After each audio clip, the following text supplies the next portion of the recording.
আমার ককটেলের ভালোবাসাগুলো দেখো। এইখানে যে দুটো বসে আছে, মেয়ে পাখিটার ছেলেটা বাইরে, যে ওই কোনায় যে ছেলে পাখিটার তা দিচ্ছে, ওইটার ডিম রয়েছে হাড়ির ভিতরে। ওইখানে না তা দিয়ে এইখানে অন্য ডিমে তা দেয়।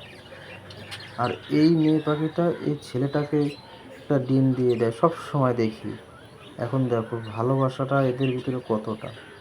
আদৌ কিন্তু ওই কোনার পাখিটার কিন্তু জোড়া ওই হাঁড়িতে আছে। আর এই ছেলে পাখিটার জোড়া হয়েছে গা ওই বক্সের ভিতরে ডিম নিয়ে বসে আছে। আর এখন এই যে হাড়ির ভিতরে যেই মেয়ে পাখিটা বসে আছে, এই মেয়ে পাখিটার জোড়া রয়েছে বক্সে। ছেলে পাখিটা, এই মেয়ে পাখিটাকে দেখাচ্ছি দেখো। আর এই ছেলেটা ওই বক্সে গিয়ে খুব অল্প সময় মতো তা দেয়, বেশ একটা তা দেয় না। আর এইখানে যেই মেয়ে পাখিটা বসে আছে হাড়ির ভিতরে ডিম নিয়ে, এইখানকার ছেলে পাখিটা ওই বক্সে গিয়ে সবসময় তা দেয়। এইখানে আর তা দেয় না, এ সবসময় একা একাই তা দেবে এই হাড়ির ভিতরে। এটার ভিতরে আর কেউ আসে না, আসতেও দেয় না।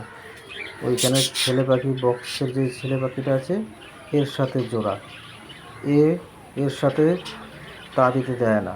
ও ওইখানে গিয়ে তা দেবে সব সময়।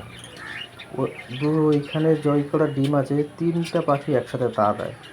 তাহলে দেখো কলোনিতে পালন করলে ককটেলের ভালোবাসাটা কতটা বাড়ে। আর এই দেখো সবসময় বাইরে রাজার মতন ঘুরে বেড়াবে। সবসময় দেখো, এই দেখো আসার জন্য পাগল, শুধু ছটফট ছটফট করবে, আসবে মানে আমার কাঁধে আসবে, এরকম একটা আসতে চায় ওরা।